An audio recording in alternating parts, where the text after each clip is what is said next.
On July 26, 1996, the Sierra County Sheriff's Office in Truth or Consequences, New Mexico, receives a call from the husband of 22-year-old Kelly Garrett, who tells them he hasn't seen or heard from his wife in more than 24 hours. He and Kelly had an argument the day before. She stormed out and has been missing ever since. A deputy tells him there is little they can do. Kelly is an adult and has not been gone long enough to be considered a missing person. He is also reminded that in a highly transient area like Truth or Consequences, it's not unusual for people to come and go on a regular basis.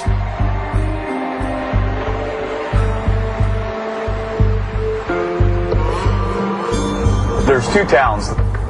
The city of Truth or Consequences, which is a very small town. Directly adjacent to it is the village of Elephant Butte. And Elephant Butte exists primarily because of the man-made reservoir there. But this little town kind of sprang up around it, just like any town will spring up around a large body of water in the middle of the desert. Maybe 1,500 people live here year-round. It's a real popular tourist attraction on holidays, upwards of 150,000 people that come to this lake. It's gorgeous. It's truly God's country. You can see for 50 miles in all directions. The sunsets are killer sunsets. There's lots of space. There are older people who have retired and are looking for good weather, looking for sunshine, and a nice place to settle down. But this area has attracted a lot of folks with probably shady past. Maybe some of them want to start over and redeem themselves. Maybe other people want a new place to hang out and continue to do drugs and violence.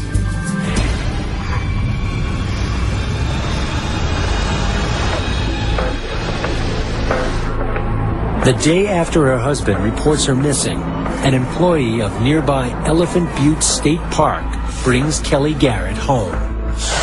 The last thing she remembers is waking up in a truck on her way home. I was so dazed and incoherent. I don't remember getting out of the truck. I remember sitting on my in-laws' front porch. My hair was a mess. I had sand everywhere. I was still in the same clothes I was in the day I left. And he was telling my in-laws and my husband about how he found me wandering around the beach.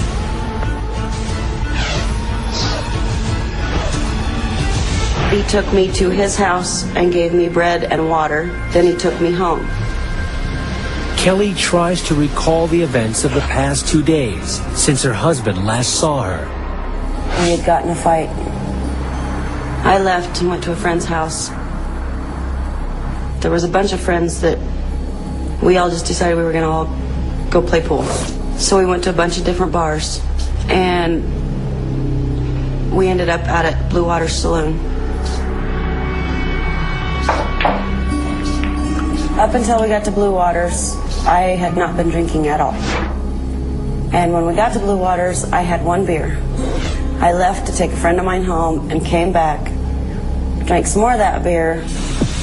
By the end of the night, most of Kelly's friends have gone home, except for Jesse Ray.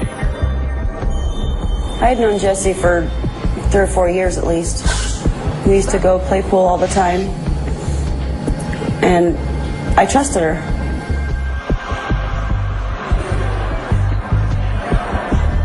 Suddenly, Kelly starts to feel dizzy and asks Jesse for a lift home. Jessie decided she was too drunk to take me back home. I remember telling her to take me to a friend of mine's house. And she said she could do that. I don't remember walking out the door. I don't remember the ride. I think I remember getting off at Jamie's house and walking around, but I couldn't find her house. So I don't remember.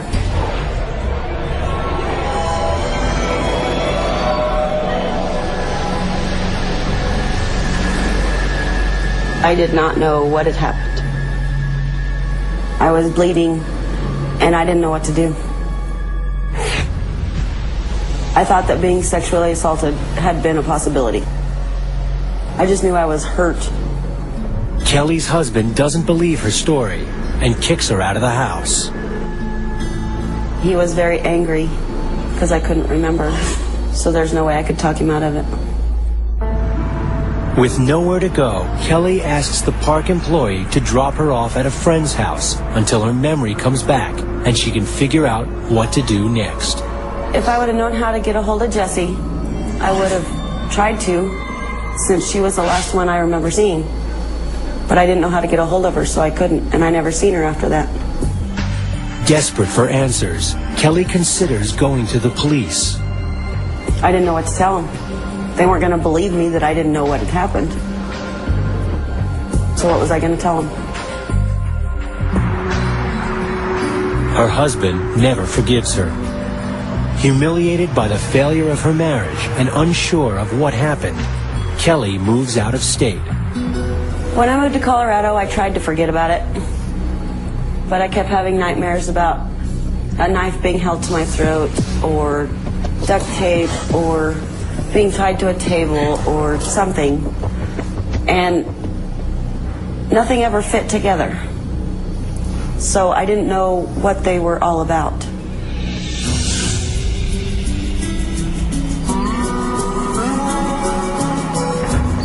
Almost a year after Kelly Garrett vanishes and reappears, on July 7th, 1997, the Sierra County Sheriff's Office gets a visit from the mother of 22-year-old Marie Parker. She tells officers she hasn't heard from her daughter in days. Marie Parker didn't live here for very long. She spent a lot of time on the streets. At one point, she borrowed a tent and took her daughters down to Elephant Butte Lake, and she was living out of a pup tent on the lake. Police put out an APB for Marie's car and check out some of her known haunts.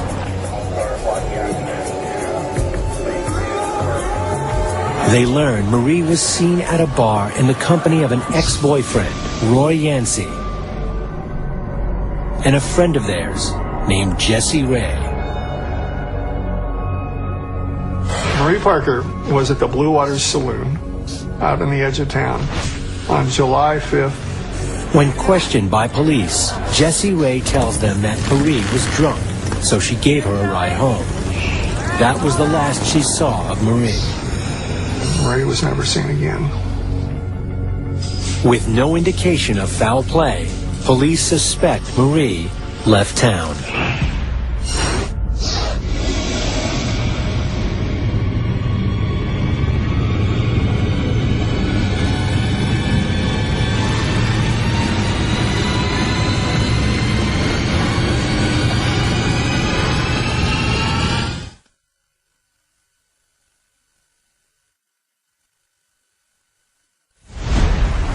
From July 1996 to July 1997, two young women vanished shortly after being spotted in local saloons in Elephant Butte, New Mexico. The first, Kelly Garrett, is found days later with no memory of what happened. I was scared, but I didn't know what I was scared of, or who to be scared of. But I kept having nightmares, so life was very hard. Carried a gun for a long time. Police suspect the other woman, Marie Parker, left town. Marie Parker was offered her a ride home, and she took it and was never seen again. Both women were last seen in the company of locals Dennis Roy Yancey and Jessie Ray. Both also frequented the Blue Waters Saloon. The Blue Waters Saloon was just a typical saloon. People who maybe had a long, boring day in town would get together with their friends and down a few beers and shoot some pool and have a good time. And like many bars, some merely come to escape sadness in their lives. Jessie Ray is a regular at the Blue Waters. She has a powerful personality. She was a biker.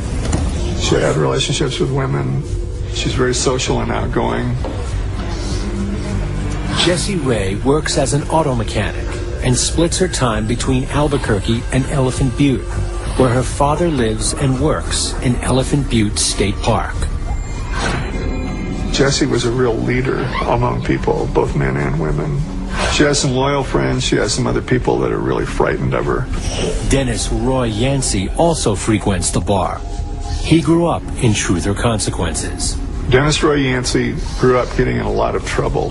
They actually canceled Halloween one year in TRC because of Yancey and his friends. They were strangling cats and flipping over gravestones, and they actually laid down rules so none of the little kids could go out and trick or treat that year. He was in the Navy. He got thrown out of the Navy, dishonorable discharge. He seemed to attract trouble, and he liked being known as a troublemaker.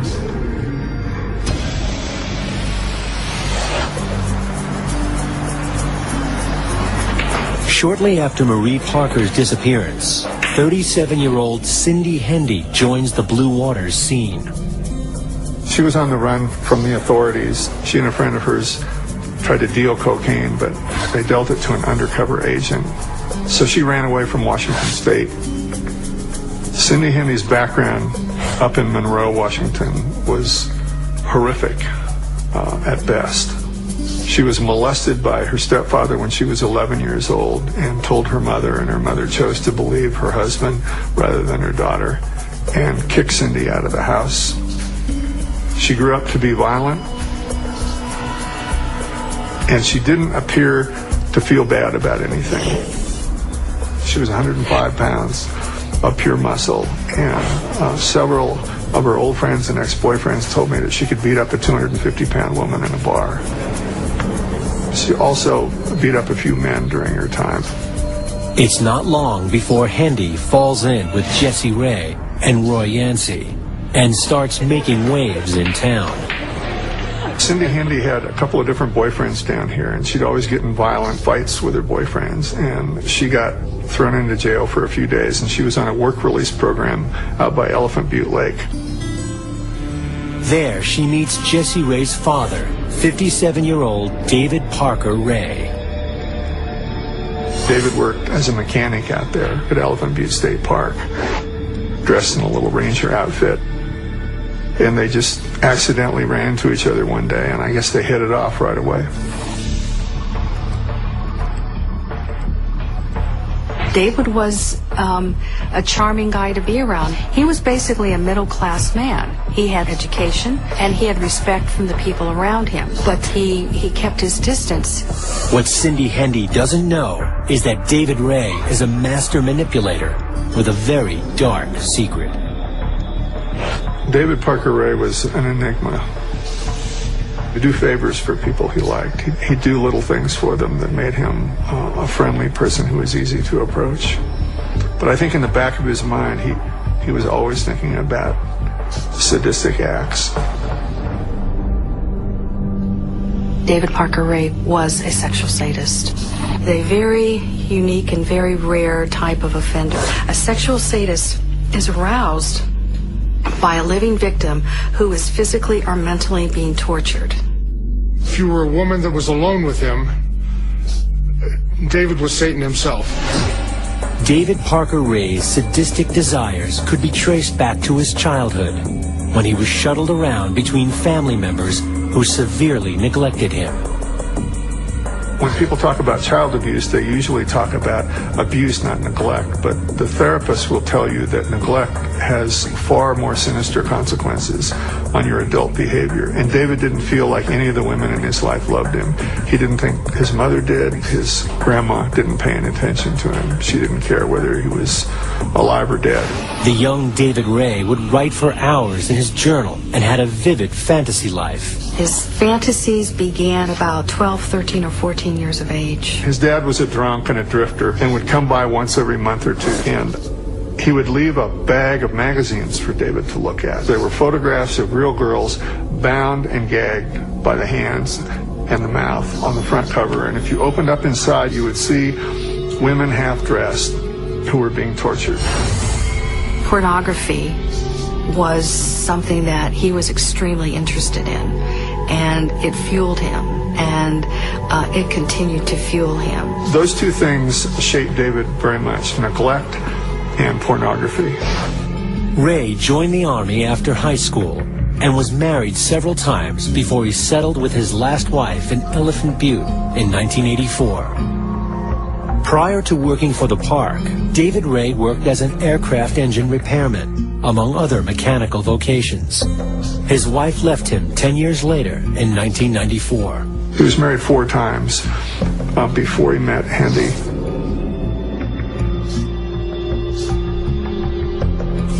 The only constant throughout David Parker Ray's life has been his devotion to his sadistic perversions.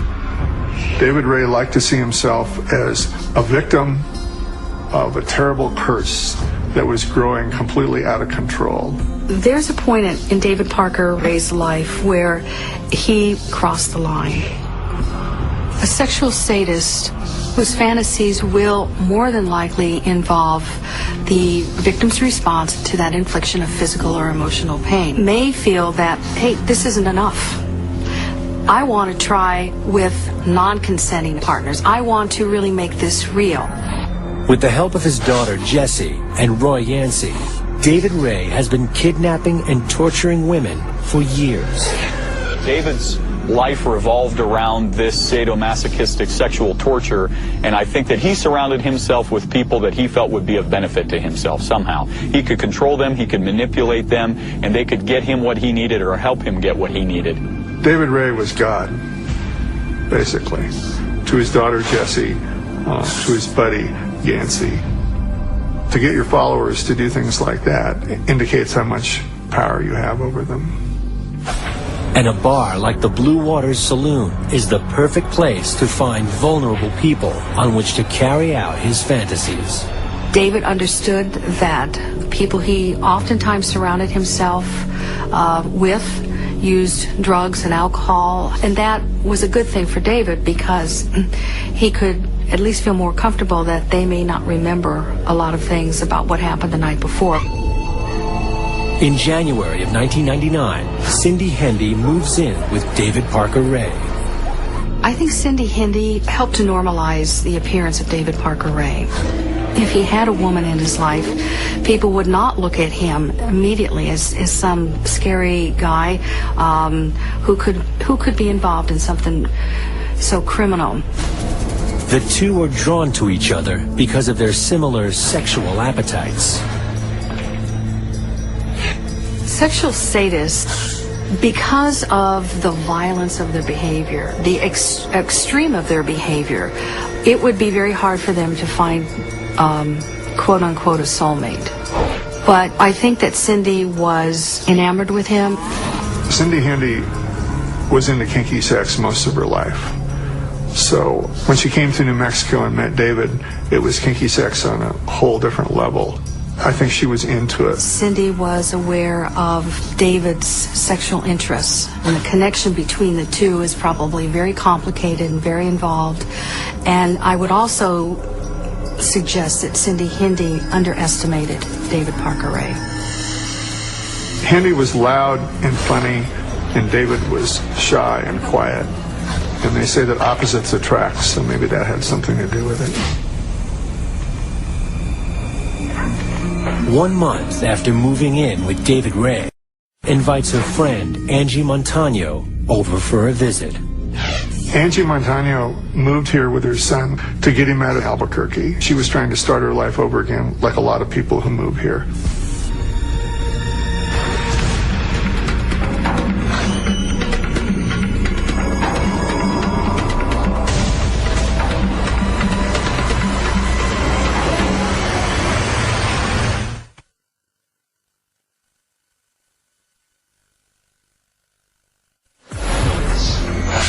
In February of 1999, Angie Montano unwittingly walks into a world of trouble in Elephant Butte, New Mexico.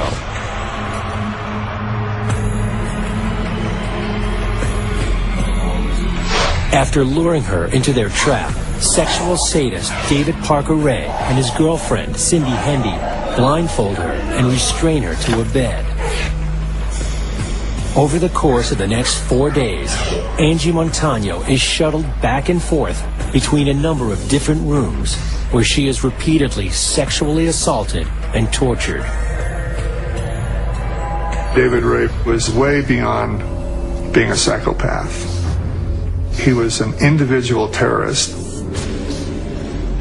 A sexual sadist can be one of the most violent criminals because their sexual interests can result in so much damage to the victim. They will go to whatever extent it takes for them to become sexually aroused. Whatever it takes, whatever they want, anything goes. It does not matter. It does not make any difference. Angie is victimized with cattle prods and electric shocks, as well as a number of homemade and customized sexual devices. Montano was tortured very badly on several different levels. David didn't do things like that quickly. He really made people suffer. Sexual sadists who are acting out, their victims are insignificant to them. I use this analogy. If you got up in the morning and you used a tissue to dot your makeup or shave, and you threw that tissue away, and then you go to work, do you worry about that tissue? Are you concerned about that tissue laying in that garbage can? Are you concerned about what the ultimate fate of that facial tissue is? No. And for some of these individuals, that's how they view their victims. David was a mechanic. He treated human beings as victims like you would treat a piece of machinery. Cindy Hendy assists David Ray in the abuse. According to David, he introduced Cindy Hendy to his torture techniques on a real gentle level because he didn't want to scare her off. And she was apparently challenged by what he did. Sexual sadists can be extremely adept at identifying a woman that they can bring into their criminal behavior. Cindy Hendy, one of her friends down here, saw hand imprints on her butt where David had spanked her. He spotted a true companion, a true sadistic companion.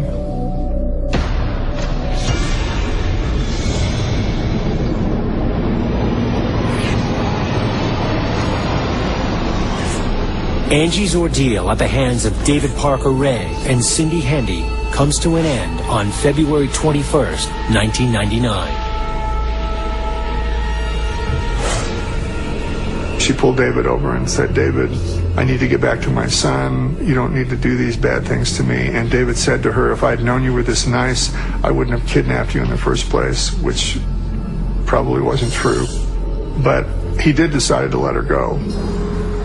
And they took her up to I-25 and released her after 5 days.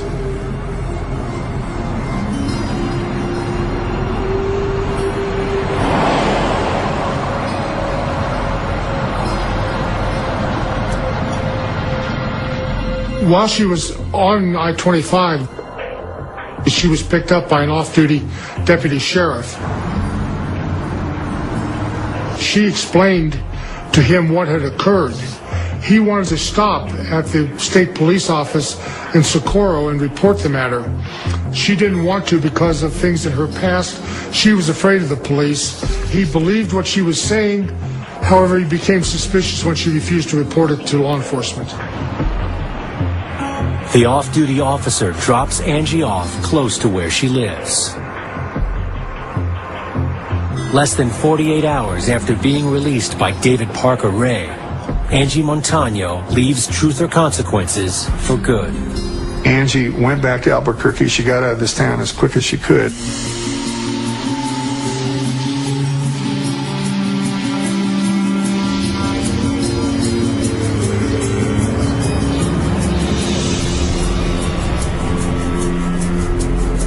Two weeks later, Cindy Hendy tells David Ray she would like to visit family in Washington State. Hendy's daughter was about ready to give birth to Hendy's first grandchild. up in Monroe, and Hendy wanted to go home for the birth of her grandchild.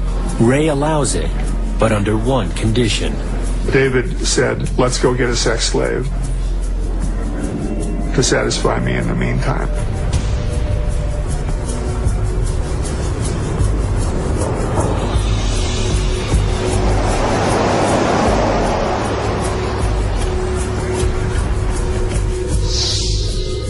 Cindy V. Hill was working as a prostitute in March of 1999 in Albuquerque. David was up there with Hendy, and they tricked her into getting into their little motor home. And then they handcuffed her at gunpoint and drove her south.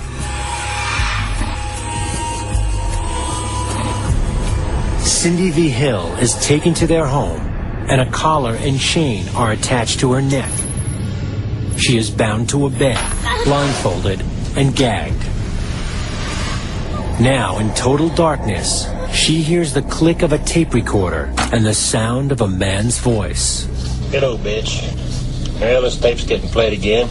Must mean I picked up another hooker. And I'll bet you wonder what the hell's going on here. For 5 long minutes, she listens as the recording goes on to explain how David Parker Ray and his lady friend are going to rape and torture her in every possible way. The gag is necessary because after a while you're going to be doing a lot of screaming. David played this tape for his captives for the purpose of terrorizing them and to tell them what was going to be done to them.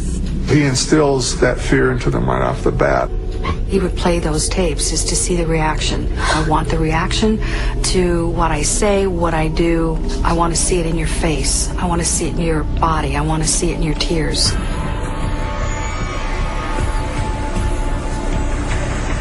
For the next 3 days, Cindy V. Hill is raped and tortured in the home of David Parker Ray and Cindy Hendy.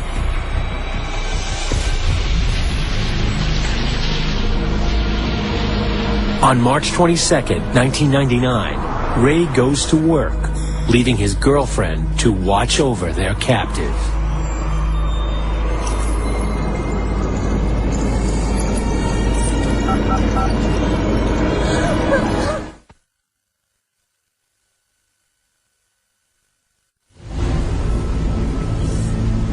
After 3 days of being raped and tortured by David Parker Ray and Cindy Hendy, on March 22, 1999, 22-year-old Cindy V. Hill is at her wit's end. She had a dog collar around her neck. She saw the keys. She was by herself. Her guard was David's girlfriend. She was out making tuna sandwiches, I think, in the kitchen. V. Hill saw those keys. The Sierra County Sheriff's Dispatch Center receives a 911 call from 513 Bass Road. Hendy heard the commotion in the living room.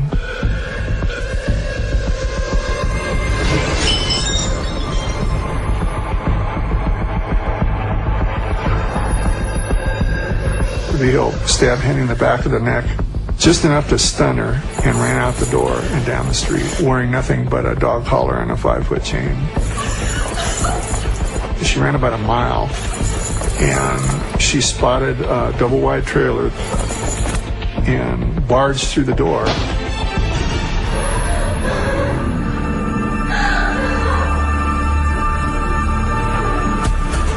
Another call comes into 911, this one from a different address.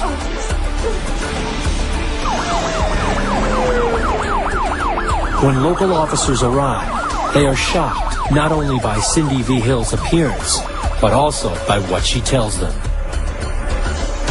They had responded to a 911 call where a young woman had appeared naked and hysterical, claiming that she had been abducted against her will. Cindy V. Hill tells the police how, for days, she was taken back and forth between rooms in her captor's home and assaulted and tortured in a number of ways. V. Hill is taken to the hospital for examination as officers call for reinforcements. When they responded and began to get initial information from her, it became clear that it was probably something that they were not going to be able to handle with their resources. They contacted the state police. Knowing now that the 911 hang-up came from David Ray's home, law enforcement converge on the source of the call. 513 Bass Road. The Sheriff's Department and the Park Rangers arrived at the scene here. They do what's called a safety sweep inside the residence. They're looking to find if there are additional victims inside, if there's anybody that's in need of assistance. Inside the house, it was a mess. There were pegboards these devices were hanging on, D-rings in the ceiling, and ropes and pulleys, and a box where people would be kept shackled with a fan on it for an air source. We were obviously dealing with somebody that was not normal. He had books on Satanism. He had medical books also, really complex medical books that gave him the knowledge he needed to do the things that he wanted to do. It was bizarre. Finding no one inside, an APB is put out for the home's residents. 59-year-old David Parker Ray and 39-year-old Cindy Hendy. Less than 15 minutes later, police pull over David Parker Ray's truck and detain the couple. David was on his way down the road with Hendy, and they were looking for their captive, and they got caught 2 blocks away. When the police question Ray and Hendy, the two admit to looking for Cindy V. Hill, but provide an interesting explanation. Initially, David and Cindy Hendy's story to us regarding the abduction of Cindy V. Hill was that it was a form of humanitarian aid. They claimed that they had abducted her against her will, but it was for her own good, to help her kick a heroin addiction. So they brought her here, chained her up inside the house, and kept her there with a bucket in order to get her through the most drastic withdrawal period of heroin. Authorities don't believe them, and David Parker Ray and Cindy Hendy are arrested and taken into custody. On March 23, 1999, the New Mexico State Police crime team begins processing Ray's house. The police realize they don't have the resources to deal with what they've found on their own. They call in the FBI. I think it's safe to say that nothing that was inside that house was anything any of us had experienced before or come across before, except maybe on a movie somewhere. It was just completely out of the realm of our experience. Investigators open a padlocked semi-truck trailer next to the home. Once we gained access to that, its purpose was very clear. It was a very sinister little travel trailer. For the first time, investigators get a look inside what David Parker Ray calls the toy box. When they went into the toy box, they found hundreds of torture devices.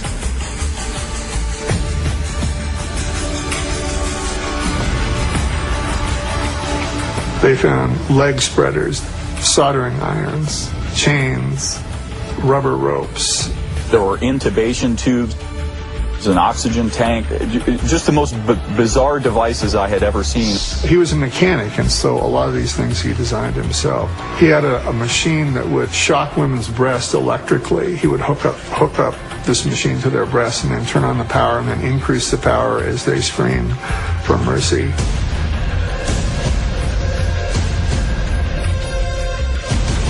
This is someone who spent a lot of time, money, and effort putting this together. It did not just happen overnight. The biggest piece, of course, was the gynecological chair, a big black chair with red straps all over it, where he would tie women down. He had a fancy camera with screens, so he would force the women to watch what he was doing to them. Everything designed to work, everything designed to be readily available, everything designed to torture. It was chilling.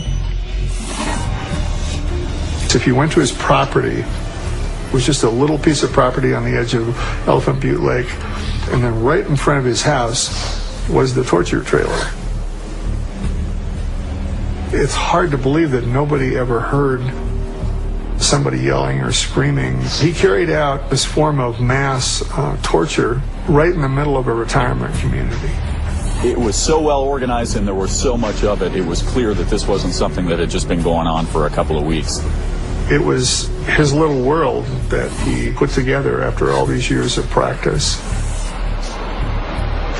Sexual sadism develops over a long period of time. It's not something that you wake up with at 60 years of age and begin to experience. It is evolutionary. Working together, the police and federal investigators catalog everything they find on David Parker Ray's property. At any given time during this investigation, there were between 25 and 35 FBI or state police evidence techs here. Along with the FBI, local and national press soon descend on 513 Bass Road. After seeing a story on the news about the arrest, Angie Montano comes forward and provides a detailed statement of her days in captivity. She described essentially the same type of sexual assault, sexual torture, and binding that had been described by Cindy V. Hill. She was in the toy box. She was in there for 3 days. She got it the worst you can get it. On March 30th, 1999, an FBI agent discovers a videotape inside the toy box. The tape shows David Ray with a woman strapped into the chair. Her face is completely bound with duct tape. The unidentifiable woman has an intricate tattoo on her leg. We watched the videotape that had been discovered by the evidence techs from the toy box. The person that was in the tape was not readily identifiable. We knew that she had an ornate and unique tattoo on her leg, and felt that that might be sufficient to identify her, or at least help to identify her. So we gave that information to the media. The public outreach works when the FBI receives a call from someone who believes she knows the tattooed victim. The caller is Kelly Garrett's former mother-in-law. She heard it on the news about David Parker Ray and how he had kidnapped Cindy V. Hill. She just put two and two together and realized that he was the one that took me home that day. That's the reason I had been gone for 3 days, was because of David. Investigators traveled to Colorado to interview the possible victim. Then they came up and interviewed me and was asking me all kinds of questions about tattoos and my feet and where I was and if I could remember a certain part of my life. After I showed them the tattoos that I have, they showed me pictures of my tattoos that they had taken off of a video, and I had to identify myself from those pictures. After I seen the pictures that they showed me, everything started to click. So I knew all of my nightmares that I had been having, they weren't just nightmares, they were true. Kelly finally recalls the night at the Blue Waters, where she believes Jesse drugged her drink before delivering her to David Parker Ray. And then I started remembering other things. I remember being at Jesse's dad's house. One of them held a knife to my throat, while the other one put handcuffs on me. Then I remember being tied to a table. They had duct tape on my eyes and mouth. I could see under the duct tape where it had come loose from my cheeks. I could see David walking around. I could see all kinds of sex toys hanging on the walls, posters, whips, and chains. There were several times I lost all hope. And I just kept telling him I want to go home. I want to go home to my husband. I just want to go home. Sexual sadists who act out on non-consenting partners, they don't have a conscience. They are not restrained in their behavior because of their lack of emotions and feelings. Based on the interview with Kelly, David Ray's daughter, Jessie, is arrested for the kidnap and assault of Kelly Garrett. Jessie Ray is the one who took Kelly Garrett over to her father David's house. She pled guilty to kidnapping. Jessie was given 9 years in. She subsequently violated that probation and was sentenced to prison. As the investigation continues, the state builds its case. My reaction was the same as that of the FBI agents and state police officers investigating the case, and that was, I can't believe this is real. As we delved further into the case, we found out just how real it was.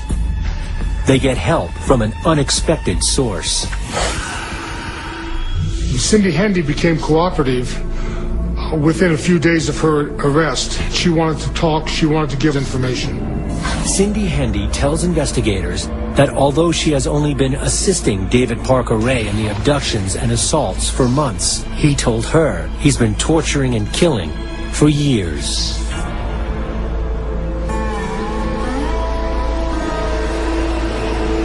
I believe there are bodies here. It remains to be seen whether they're in the lake itself or whether they're in the desert somewhere. But I personally find it impossible to believe that somebody that had developed this behavior to such an extent, he would not be killing people. This is such a vast, rural, and remote area, and this body of water is so large and difficult to search. It's just too convenient a disposal site for bodies for them not to be there.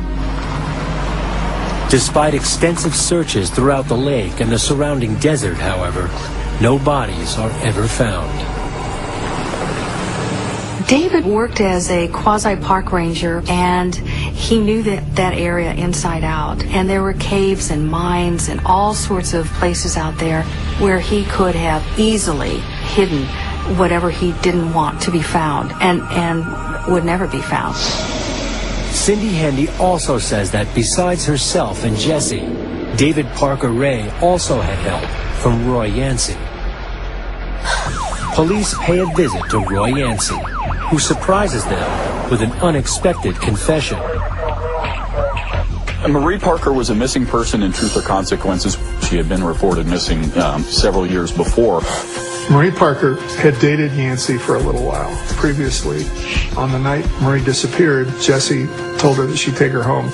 It was not until we interviewed Roy Yancey that we finally understood what had happened.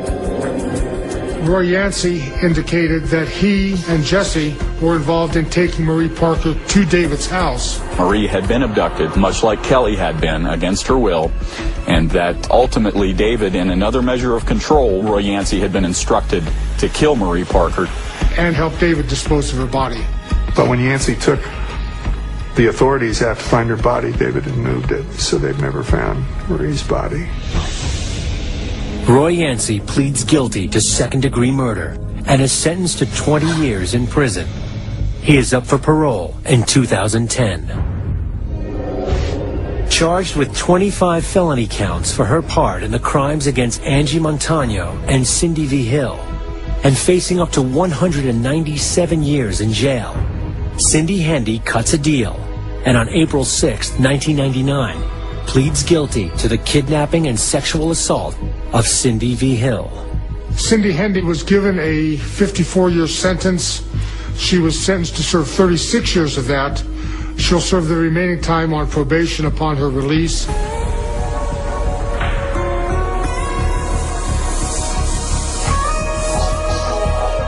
David cooperated to an extent in the investigation. He would talk to investigators and he would describe various sexual acts and various sexual encounters with women, but all in the context of a fantasy world, never admitting that these things actually happened. I get my excitement from making a woman happy. I got pleasure out of the woman getting pleasure. I did what they wanted me to do. David Parker Ray faces 3 trials, one each for the crimes against Cindy V. Hill, Angie Montano, and Kelly Garrett.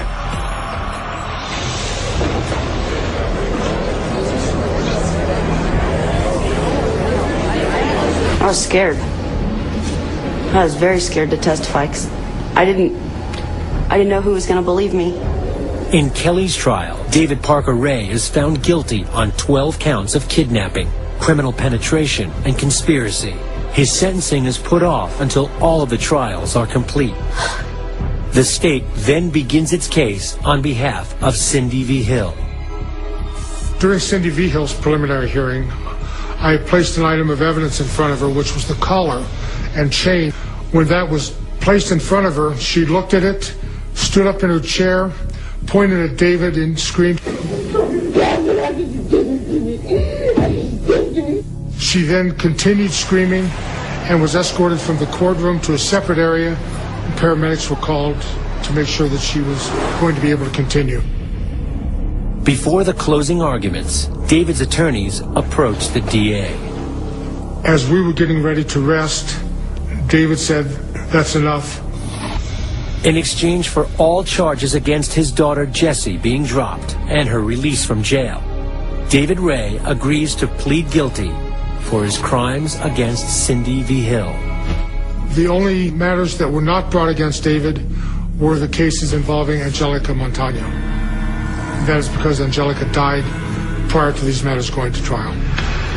On September 30th, 2001, David Parker Ray receives the maximum sentence: 224 years in prison for his crimes against Kelly Garrett and Cindy V. Hill. On May 28, 2002, he is transferred to the Lee County Correctional Facility in Hobbs, New Mexico, to serve his sentence. While his paperwork is processed, David Ray is taken to a holding cell, and he slumps over, dead of a massive heart attack. He dies without having officially served one day of his sentence. David Parker Ray may be dead, but for many, he is far from gone. This case is a case that gives you nightmares. You try to separate these matters from your personal life. It can't be done. These women were objects to him. He did not care about these women. What he cared about was fulfilling his sexual fantasy. They were nothing to him. Nothing.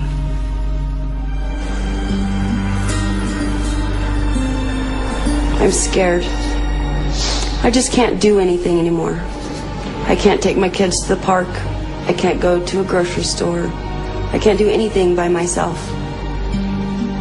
It's just a very hard life. 5 children shot every day.